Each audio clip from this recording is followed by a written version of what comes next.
जय हिंद। आइए देखते हैं समुच्चय संक्रियाएं। समुच्चय के बारे में कुछ वीडियो आप तक पहुंच चुके हैं। अगला वीडियो है समुच्चय संक्रियाएं, सेट ऑपरेशंस। जैसे अंकगणित आप कक्षा 1 से ही पढ़ते चले आ रहे हैं गिनतियों के लिए, और उनमें संक्रियाएं कौन कौन सी आपने यूज की हैं? जोड़ना, घटाना, गुणा करना, भाग करना। अब किस तरीके से करते हैं जोड़, घटाया, गुणा, भाग, ये तो बताने की आवश्यकता है नहीं। तो जोड़, घटाया, गुणा, भाग, जिस प्रकार से संख्याओं में जोड़ना, घटाना, गुणा, भाग के द्वारा नई संख्याएं प्राप्त की जाती हैं। जोड़ने के बाद दो संख्याओं को जोड़ दिया तो एक नई संख्या प्राप्त होगी। ऐसे ही एक में से दूसरी को घटा दिया तो फिर से नई संख्या प्राप्त होगी। एक संख्या से दूसरी संख्या में भाग दे दिया फिर से न्यू नंबर आएगा। ऐसे ही दो संख्याओं का मल्टीप्लिकेशन कर दिया तो फिर से न्यू नंबर मिलेगा। तो इस तरीके से जो प्राप्त की जाती हैं, ठीक उसी प्रकार समुच्चय में संघ यानी यूनियन बनाना, प्रतिच्छेद, इंटरसेक्शन, उनका उभयनिष्ठ देखना, और अंतर, एक दूसरे का अंतर करना की संक्रियाओं द्वारा नए समुच्चय प्राप्त किए जाते हैं। यानी समुच्चय के अंतर्गत देखेंगे जब आपको दो या दो से अधिक समुच्चय दिए हो तब उन समुच्चयों का यूनियन निकालना, उनका इंटरसेक्शन निकालना और उनका डिफरेंस निकालना। भाग की विधि यहां नहीं है। भाग की विधि आपने देखी होगी, काफी बहुत कम, बाकी जैसे मॉडर्न अलजेब्रा हो या और ज्यामिति हो तो भाग की प्रक्रिया का यूज बहुत कम है। जो भी यूज होता है वो किसका, जोड़ का, घटाए का और गुणा का, इनका तो यूज चलता है, भाग का यूज कम होता है। तो यहाँ भाग की कोई ऐसी विधि नहीं है भाग के लिए कि इस भाग की विधि में क्या क्या आएगा। केवल क्या है, यूनियन है, इंटरसेक्शन है और अंतर है। यूनियन क्या होता है, दो समुच्चयों का यूनियन, उसके लिए आगे परिभाषा दी गई है, समुच्चयों का संघ यानी यूनियन ऑफ सेट्स। यदि ए और बी दो समुच्चय हों, तो उन सभी अवयवों का समुच्चय जो या तो ए में है या बी में है या ए और बी दोनों में है, समुच्चय ए और बी का संघ कहलाता है, यानी ए और बी का यूनियन कहलाता है। ए के जितने भी अवयव दिए गए हैं, समुच्चय बी के भी जितने अवयव दिए गए हैं, उन अवयवों में कोई भी छूट ना जाए और किसी की भी पुनरावृत्ति न हो।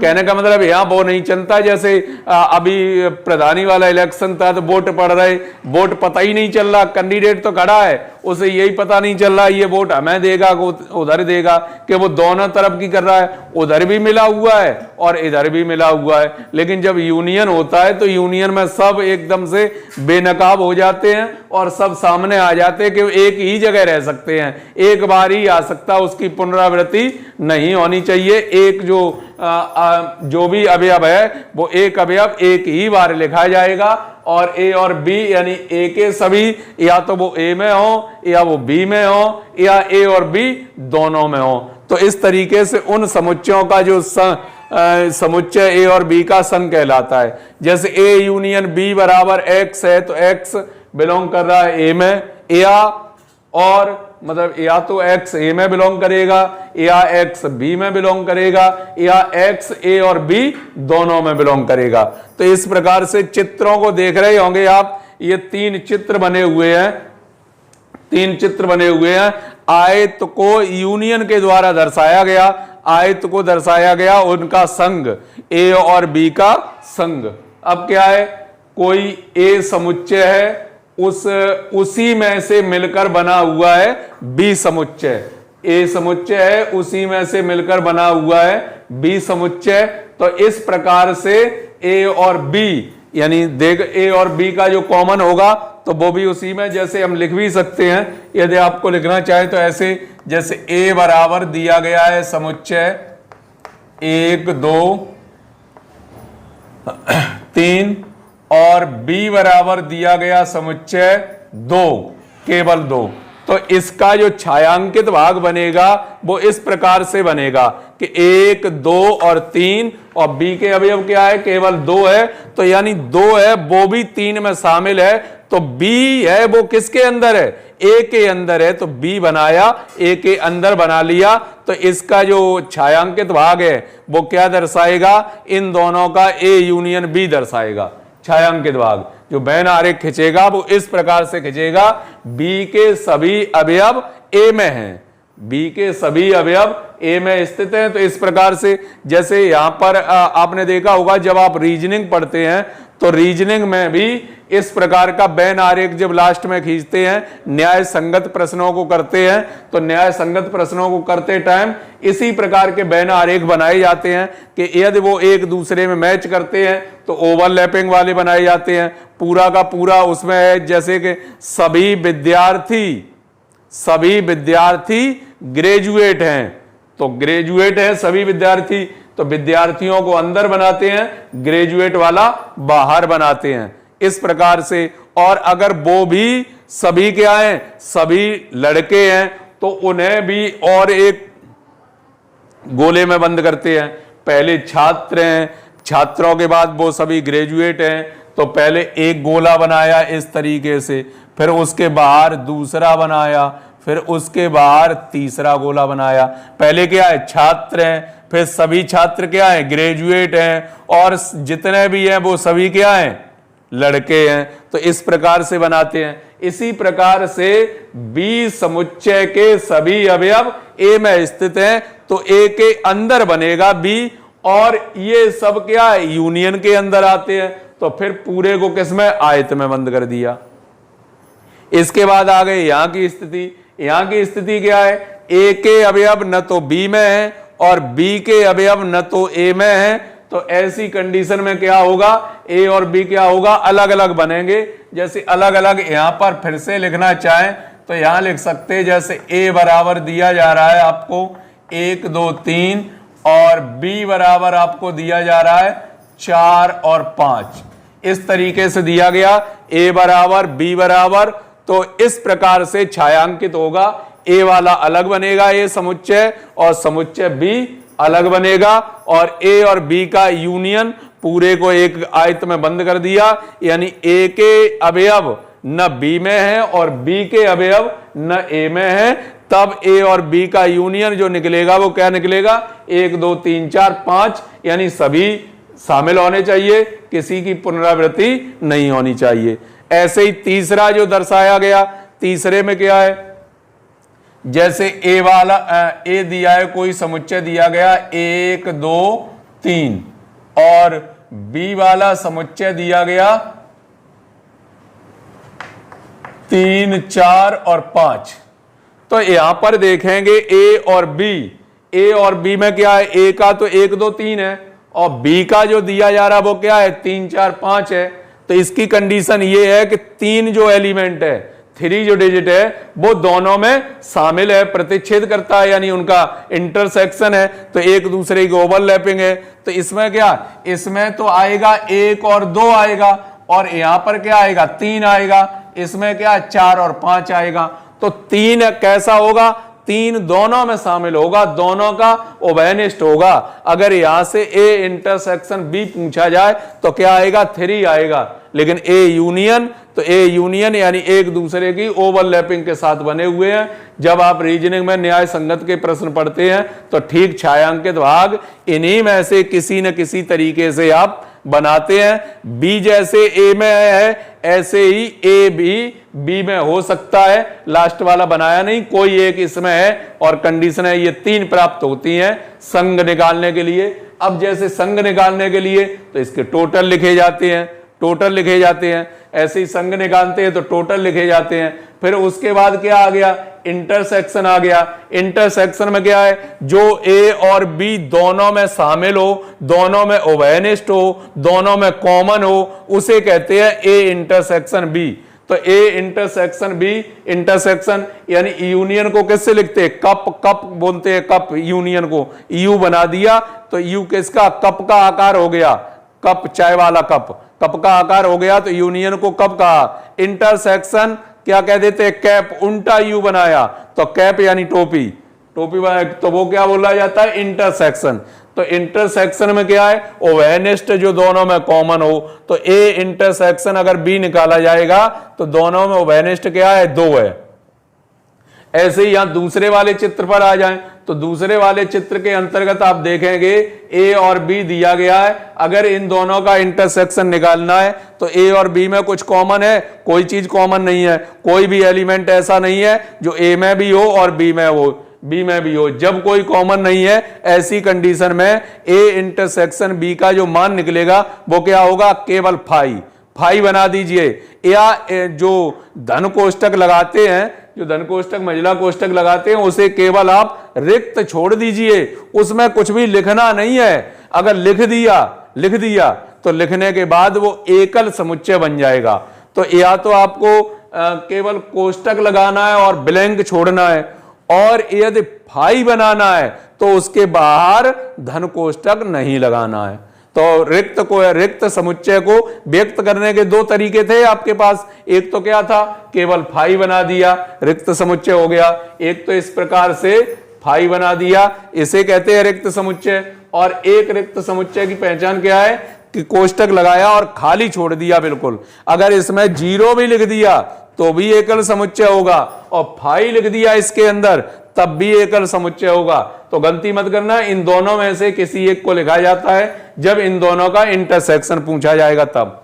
उसके बाद आते हैं इन दोनों पर देखेंगे इंटरसेक्शन पूछा गया तो इंटरसेक्शन में क्या होगा। अब इन दोनों का जब इंटरसेक्शन पूछा जाता है तो ए और बी में कॉमन क्या है, ओवेनिस्ट क्या है। तो आप देखेंगे 3 एलिमेंट दोनों में कॉमन है, या छायांकित भाग बता रहा है कि दोनों का जो छायांकित भाग है उसमें केवल क्या है, 3 है। तो ए इंटरसेक्शन बी होगा, वो क्या होगा, 3 होगा, और उसे कोष्टक के अंदर बंद कर देंगे, यानी समुच्चय कितना, 3 होगा एलिमेंट। इसके बाद आ गए किस पर, डिफरेंट पर आ गए। तो डिफरेंट में क्या है, यहां ए बना हुआ है या बी बना हुआ है, तो डिफरेंट में क्या होता है, डिफरेंट में ए समुच्चय दिया गया है, बी समुच्चय दिया गया है, ए डिफरेंट बी निकालना है। तो ए डिफरेंट बी का ए डिफरेंट मीन्स क्या है, ए माइनस बी, बे एलिमेंट जो ए में हो लेकिन बी में ना हो। ए माइनस बी का मतलब क्या है, ए में हो और बी में ना हो। तो ऐसा क्या है, 1 और 3 है। तो अगर इसका a माइनस बी निकालेंगे तो क्या आएगा, 1 और 3 आएगा। जैसे यहां देख भी सकते हैं b वाले का क्या है, 2 है, और इसका क्या है, 1 और 3 है। तो a माइनस बी का मान निकालेंगे तो क्या आएगा, 1,3। धन कोष्टक के अंदर लिखेंगे 1,3। उसके बाद इस दूसरे चित्र पर आ जाएं। दूसरे चित्र में निकालना है a माइनस बी, तो क्या है, a में हो b में ना हो, a में हो और b में ना हो। तो ऐसा क्या है, 1 2 3, 1 2 3 है, जो a वाला है वही आंसर हो जाएगा, क्यों जो 1 2 3 है वो b में नहीं है। यहां तो क्या है, 1 2 और 3 है, और इसमें क्या है, 4 और 5 है, 4 और 5 है। तो a माइनस बी क्या निकलेगा, 1 2 3। ऐसे ही इस पर पहुंचे, जब इस पर पहुंचे a माइनस बी निकालना है, इसमें तो 1 2 3 दोनों में कॉमन है, 4 और 5 है। तो a माइनस बी, बे एलिमेंट जो a में हो और b में ना हो। तो ऐसा क्या है, 1 और 2, 1 और 2, तो धन कोष्टक के अंदर 1,2 इसका a माइनस बी होगा। भाग की विधि यहां यूज होती नहीं है। तो आप समझ गए होंगे कि 3 आपके पास टॉपिक हैं, एक तो उनका यूनियन निकालना, उनका इंटरसेक्शन निकालना और उनका डिफरेंस निकालना। ठीक इन्हीं पर आधारित एक प्रश्नावली है आगे, प्रश्नावली 1D। अब प्रश्नावली 1D के सवाल आपके सामने दिए हुए हैं, इन प्रश्नों को सॉल्व करने की कोशिश करेंगे। इन्हीं के माध्यम से आप चाहें तो उसका रेखांकित चित्र भी बना सकते हैं, लेकिन फिलहाल चित्र की आवश्यकता नहीं है। जब पूछा जाए आपसे कि इसे वेन आरेख द्वारा प्रदर्शित कीजिए तथा ए यूनियन या ए इंटरसेक्शन या ए माइनस बी के भाग को छायांकित कीजिए, तब छायांकित करने की जब ऐसी स्थिति आती है तब ऐसी कंडीशन में आप वेन आरेख भी बनाएंगे और उसे सॉल्व भी करेंगे। फिलहाल जो प्रश्न दिए गए हैं ए यूनियन बी का मान ज्ञात कीजिए, तो यहां केवल और केवल आपको मान ज्ञात करना है, न कि उसका वेन आरेख भी बनाना हो। तो केवल क्या करना है, इनके मान ज्ञात करने हैं कि मान किस तरीके से निकलेंगे। तो ऊपर मिटा देते हैं ऐसे और यहां पर सॉल्व करते हैं किस तरीके से इनके मान निकाले जाएंगे।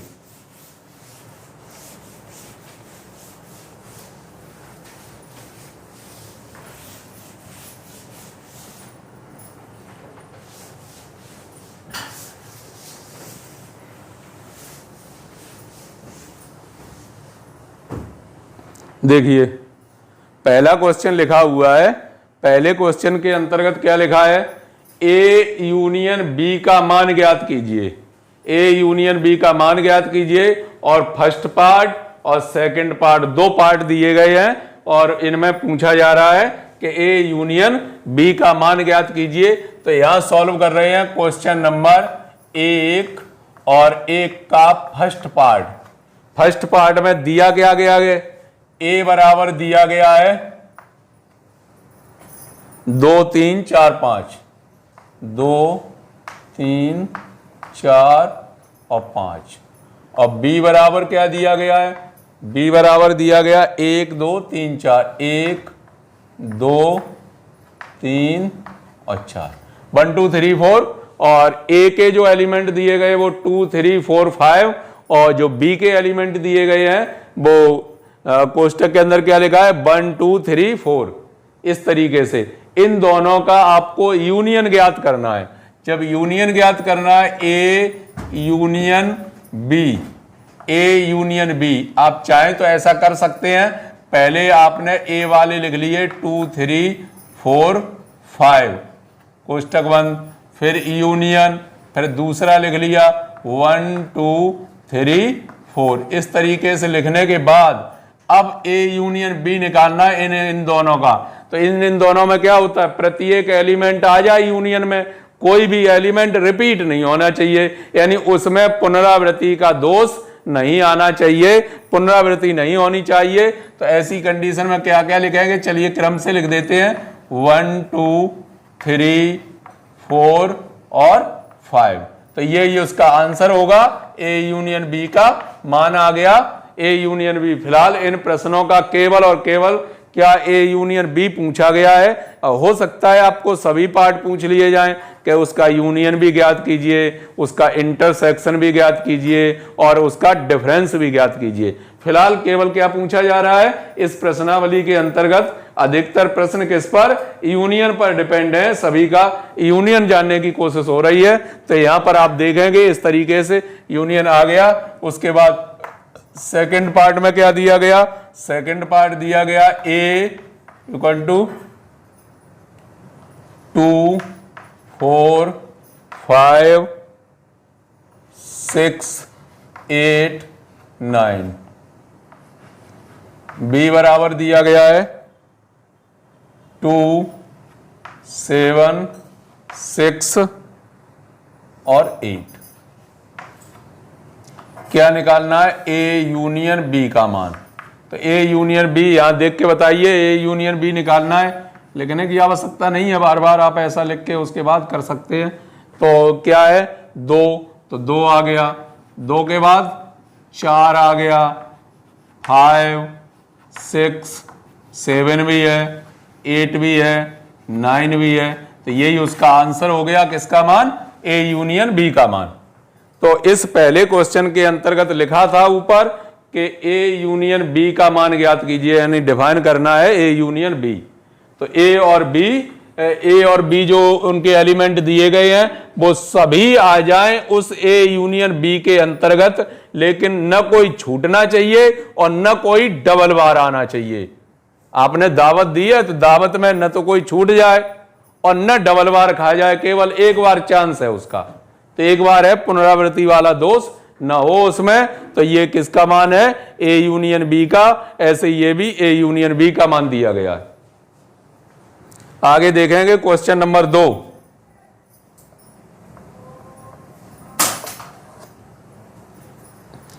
क्वेश्चन नंबर 2, ए बराबर दिया गया, ए बराबर क्या है, A B C, A comma B comma C, और बी बराबर क्या क्या दिया गया, ए सी डी ई, ए सी डी ई, और सी बराबर दिया गया है बी डी ई और एफ। इस तरीके से मान दिए गए हैं। आपको पूछा जा रहा है first second third four five, 4 यानी 4 पार्ट पूछे गए हैं।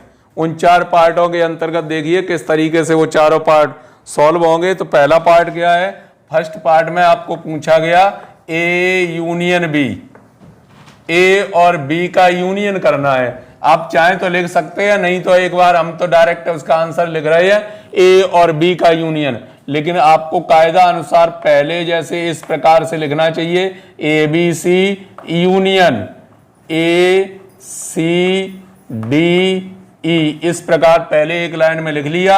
अब इनका हमें दोनों का क्या करना है, यूनियन करना है, एक संघ बनाना है। तो संघ बनाने के लिए क्या है कि जो सी वाला है वो इसमें भी शामिल है, इसमें भी शामिल है, ए वाला है वो इसमें भी शामिल है, इसमें भी शामिल, लेकिन वो रहेगा तो एक ही जगह। अब क्या आ जाएगा, वो ए बी सी डी और ई, ये हो गया उसका ए यूनियन बी का मान। सेकंड पार्ट में देखेंगे आप, पूछा गया है B union A, B union A. तो ए यूनियन बी और बी यूनियन ए, यानी जो यूनियन है वो क्रम विनिमय नियम का पालन करता है। क्रम विनिमय नियम क्या होता है, चाहे हम 2 में 3 जोड़ दें, चाहे 3 में 2 जोड़ दें, चाहे 2 में 3 का गुणा कर दें, चाहे 3 में 2 का गुणा कर दें, तो रहता उतना ही है। ठीक वही कंडीशन यहाँ है, ए यूनियन बी या बी यूनियन ए, मान आएगा वो बिल्कुल सेम यही आएगा, A B C D E. Third part में पूछा जा रहा है क्या, B union C, B union C. तो बी और सी का यूनियन करना है, तो बी और सी का यूनियन करेंगे, ए बी सी भी है, डी है, ई भी है, और क्या है, एफ भी है। तो A B C D E F, ये ए बी यूनियन सी का मान भी आ गया। इसके बाद लास्ट पार्ट में आपको सिद्ध करना है, और सिद्ध क्या करना है कि उन्हीं यूनियन का सहचार नियम का पालन ये करते हैं या नहीं करते हैं। ये सहचार नियम लिखा हुआ है, फोर्थ पार्ट में सहचार नियम लिखा हुआ है, ए यूनियन बी और यूनियन सी बराबर A union B union C. ये सिद्ध करना है। जब ये पार्ट सिद्ध करना है तो आप किस तरीके से सिद्ध करेंगे, A union B, A union B का मान आपके पास है, ये रख दिया, ए यूनियन बी का मान आपके पास है, क्या है, A B C D E, A union B का मान। सी का मान कितना है, सी का मान दिया गया है बी डी ई और एफ, ये हो गया बराबर। इधर क्या है, ए का मान क्या है, A B C, A B C union B union C का मान अभी निकाला है, क्या निकाला है, ए बी सी डी ई और एफ, इस तरीके से निकाला है। तो अब इनका यूनियन करेंगे तो यूनियन कितना आएगा, A B C D E F, और इधर जब निकालेंगे तो क्या आएगा, ए बी सी डी ई और एफ। तो इसका मतलब लेफ्ट हैंड साइड बराबर राइट हैंड साइड, आंसर। इस तरीके से दूसरे प्रश्न को भी आसानी से आप सॉल्व कर सकते हैं। सभी में केवल यूनियन पूछा गया। ये कोष्टक आपको दर्शा रहे हैं, क्या दर्शा रहे हैं कि पहले ए यूनियन बी का मान निकालिए, और जब ए यूनियन बी का मान आपको प्राप्त हो जाएगा तब प्राप्त होने के बाद उसके बाद उसका सी के साथ यूनियन करेंगे। ऐसे ही इधर बी यूनियन सी आपको पहले निकालना है, और बी यूनियन सी का मान आ गया, आने के बाद फिर उसका ए के साथ यूनियन करना है। तो इसके जब ऐसा निकालने के बाद क्लियर किया तो लेफ्ट हैंड साइड किसके से राइट हैंड साइड के बराबर है, बस यही सिद्ध करना था। उसने कहा सिद्ध कीजिए, लेफ्ट राइट दोनों कैसे हैं, बराबर हैं।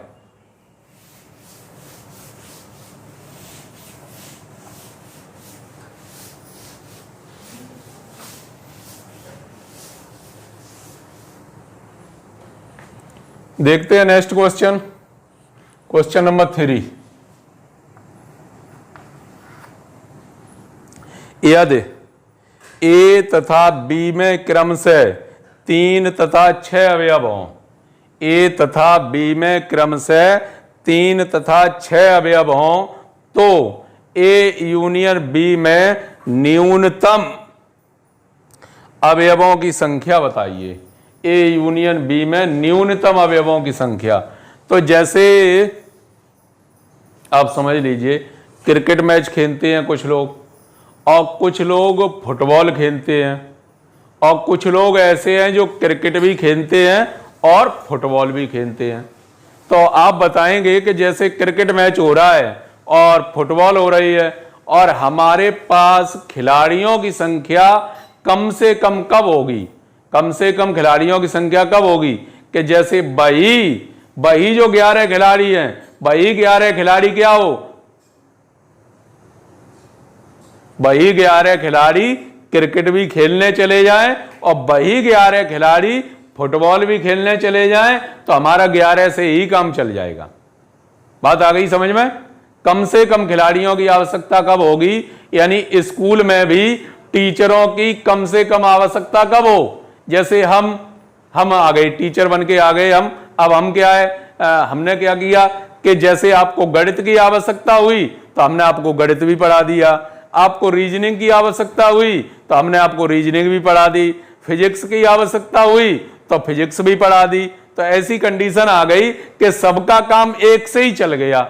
तो ये क्या है, ये न्यूनतम यानी कम से कम की आवश्यकता कब पड़ेगी, कम से कम की आवश्यकता कब पड़ेगी। आपने देखा होगा कि जैसे उसमें दिखाया जाता है रामचंद्र जी के जो दूत बन के गए, कौन, हनुमान जी जब दूत बन के गए तो सब काम अकेले ही करके आ गए। और आजकल लड़ाई लड़ने के लिए या और किसी काम के लिए जाते हैं तो 10 लोग जाते हैं कि आपको ये काम करना है, आपको ये काम करना है, आपको ये काम करना है, अलग अलग डिवाइडेशन होता है। और वहां उन्होंने अकेले ही उनसे मिलने के बाद उनके जो बगिया बनी हुई थी उसे उजाड़ना, उसके बाद लंका में आग लगाना, सब कुछ अकेले ही संभव हो गया। तो कम से कम की आवश्यकता कब पड़ती है, जब कोई ऑलराउंडर हो। ऑलराउंडर हो, क्रिकेट में देखा होगा आपने ऑलराउंडर, जैसे कि रविंद्र जडेजा फील्डिंग भी एकदम सुपर, बैटिंग भी ठीक ठाक करते हैं और बॉलिंग भी करते हैं। कम से कम की आवश्यकता, यदि इसी प्रकार के 11 खिलाड़ी हो तो जब ऐसी टीम होगी तो हारने का कोई चांस ही नहीं होगा। क्यों, वहां तो 11 के 11 ऑलराउंडर हैं, चाहे वो फील्डिंग की बात हो, चाहे बॉलिंग की बात हो, चाहे बैटिंग की बात हो। ऐसे ही कम से कम की आवश्यकता कब पड़ती है, जब वो भी काम करना जानते हैं और ये भी काम करना जानते हैं। और अधिक से अधिक कैंडिडेटों की कब आवश्यकता पड़ती है, जब केवल एक कैंडिडेट और एक ही काम जानता है बस, तो अधिक से अधिक की आवश्यकता पड़ती है। तो यहां पर देखेंगे, यदि ए तथा बी में क्रम से 3 तथा 6 अवयव हों तो ए यूनियन बी में न्यूनतम अवयवों की संख्या बताइए। न्यूनतम अवयवों की संख्या यानी यहां कह सकते हैं एन ए, नंबर ऑफ ए का मान जो है वो कितना है, 3। एन बी, जो बी यूनियन बी है जो समुच्चय, उसका मान क्या है, संख्या 6। अब कम से कम की आवश्यकता कब पड़ेगी, जब उनका इंटरसेक्शन यानी जो उभयनिष्ठ हैं वो उभयनिष्ठ दोनों में अधिक से अधिक हों। तो अधिक से अधिक उभयनिष्ठ कितने हो सकते हैं, 3 हो सकते हैं दोनों में, क्यों, उसमें टोटल ही 3 है, उसमें टोटल ही 3 है, तो 3 इसमें शामिल हो सकते हैं। इसमें टोटल कैंडिडेटों की संख्या 6 है, जब 6 है तो काम ही नहीं चलेगा उसका। तो इसका मतलब हमें निकालना क्या है, एन ए यूनियन बी का मान ज्ञात करना है। और इसका सूत्र क्या होता है, एन ए यूनियन बी बराबर n A plus n B minus n A intersection B. आप चित्र के माध्यम से समझना चाहें, चित्र के माध्यम से समझ सकते हैं। 3 6 -3 आंसर आ गया 6, यानी कम से कम 6 अवयवों की संख्या होनी चाहिए, कम से कम 6। अब अधिक से अधिक बात होती तो नहीं ये शामिल होंगे इसमें, नहीं ये शामिल इसमें होंगे, तो 6 3 9 अधिकतम यूनियन में कितने होंगे? 9 होंगे। क्वेश्चन नंबर 4, क्वेश्चन नंबर 4 में पार्ट दिए गए। फर्स्ट पार्ट क्या कहा जा रहा है यहां? कॉलेज की फुटबॉल टीम के सदस्यों का समुच्चय ए और हॉकी के टीम के सदस्यों का समुच्चय बी है। प्रत्येक टीम में 11-11 खिलाड़ी हों तो ए यूनियन बी में कितने खिलाड़ी होंगे? फर्स्ट पार्ट डालने से पहले आप ये लिख सकते हैं कि जो एन ए का मान दिया गया वो 11 फुटबॉल वाली टीम का, और जो एक और हॉकी की टीम दी गई है उसमें भी खिलाड़ी कितने हैं? 11। अब फर्स्ट पार्ट आपको करना है। फर्स्ट पार्ट में क्या है? एन ए का मान 11 है, एन बी का भी मान 11 है। फर्स्ट पार्ट में कहा गया ये कि समुच्चय ए का कोई भी खिलाड़ी समुच्चय बी का खिलाड़ी नहीं है। समुच्चय ए का कोई भी खिलाड़ी समुच्चय बी का खिलाड़ी नहीं है, अर्थात जब न ए बी में शामिल है और न बी ए में शामिल है तो ऐसी कंडीशन में इंटरसेक्शन होगा वो क्या होगा? उनका शून्य होगा। इंटरसेक्शन शून्य होगा। और ए यूनियन बी का मान आपसे पूछा जा रहा है, आप सूत्र लगा सकते हैं n A plus n B minus n A intersection B. N A का मान कितना है? 11, एन बी का मान 11 माइनस 0 तो कितने हो गए? 22। ऐसी कंडीशन में जो खिलाड़ियों की संख्या होगी वो कितनी होगी? 22 होगी। सेकंड पार्ट क्या है? समुच्चय ए के 4 खिलाड़ी समुच्चय बी के भी 4 खिलाड़ी हैं, यानी 4 खिलाड़ी ऐसे हैं जो फुटबॉल भी खेलते हैं और हॉकी भी खेलते हैं। तो 4 खिलाड़ी ऐसे हैं, कहने का मतलब ये निकला कि एन ए इंटरसेक्शन जो बी का मान है वो कितना है? 4 है। आपको निकालना है यूनियन, तो यूनियन वाला सूत्र लगाइए, एन ए यूनियन बी बराबर n A plus n B minus n A intersection B. N A का मान 11 है, एन बी का मान 11 है, माइनस 4, 22 11 घटाएंगे तो कितने बचेंगे? 18। ये आ गया। ऐसे ही आप ज्ञात करेंगे थर्ड पार्ट में क्या कहा गया है? थर्ड पार्ट में कहा गया कि ये तो दिया ही है एन ए का मान 11 है, एन बी का मान 11 है। थर्ड पार्ट में लिखा है समुच्चय ए के सभी खिलाड़ी समुच्चय बी के भी खिलाड़ी हैं। समुच्चय ए के सभी खिलाड़ी समुच्चय बी के भी खिलाड़ी हैं। इसका मतलब इंटरसेक्शन का जो मान होगा वो कितना होगा? 11 होगा। और आपको निकालना क्या? A union B. आप सूत्र भी परिचित हैं सूत्र से, n A plus n B minus n A intersection B. N A का मान 11, एन बी का मान 11, इंटरसेक्शन का मान 11, टोटल कितना आ गया? 11 आ गया। आप देख रहे हैं यहां कम से कम न्यूनतम क्यों है? कोई बही खिलाड़ी तो फुटबॉल खेलते हैं और बही खिलाड़ी हॉकी भी खेलते हैं, तो 11 से ही काम चल जाएगा। क्वेश्चन नंबर लास्ट क्वेश्चन में लिखा है यदि समुच्चय ए बराबर 5 समुच्चय बी बराबर 1 2 3 तो ए यूनियन बी में अधिकतम अवयवों की संख्या क्या है? अधिकतम अवयवों की संख्या क्या है? तो आप देखेंगे कि एन ए का मान कितना है? 1, और एन बी का मान कितना है? बी में कितने एलिमेंट है? 1 2 3 है।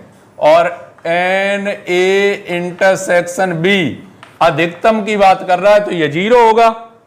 जब 0 होगा आपको निकालना है एन ए यूनियन बी। जब एन ए यूनियन बी का मान निकालना है तो n A plus n B minus n A intersection B. तो एन ए का मान 1, एन बी का मान 3 माइनस 0, टोटल कितने आ जाएंगे? 4। आंसर होगा कितना? 4। ए और बी में अधिकतम जो अवयवों की संख्या होगी वो कितनी होगी? 4 होगी। आप इसे इस प्रकार से भी कर सकते हैं और दूसरा तरीका ये भी अपना सकते हैं कि जैसे ए बराबर आपको दिया गया, क्या दिया गया? 5 दिया गया, और बी बराबर आपको दिया गया कितना? 1 2 3 दिया गया। आपको चाहिए ए यूनियन बी। जब ए यूनियन बी का मान निकालेंगे तो 5 1 2 3 इतना आएगा। जब ये आएगा तो इसमें आप देख रहे हैं टोटल अवयवों की संख्या कितनी है, 4 है। आप ऐसा भी कर सकते हैं, ऐसे ए बराबर दिया है और बी बराबर दिया है, ए यूनियन बी का आपने मान निकाला। जब ए यूनियन बी का मान निकाला तो कितना आया, 5 1 2 3। इसमें जो एलिमेंटों की संख्या है, जो अवयवों की संख्या है, वो अवयव कितने हैं, 4। तो 4 उसका आंसर होगा। समझ में आ गया होगा, अच्छे से समझ में आ गया होगा। प्रश्नावली एंड हो गई 1D, और आगे प्रश्नावली को देखेंगे आप 1E। उसके लिए थोड़ा सा इंतजार कीजिए नेक्स्ट वीडियो का। मिलते हैं आपसे नेक्स्ट वीडियो में, तब तक के लिए जय हिंद।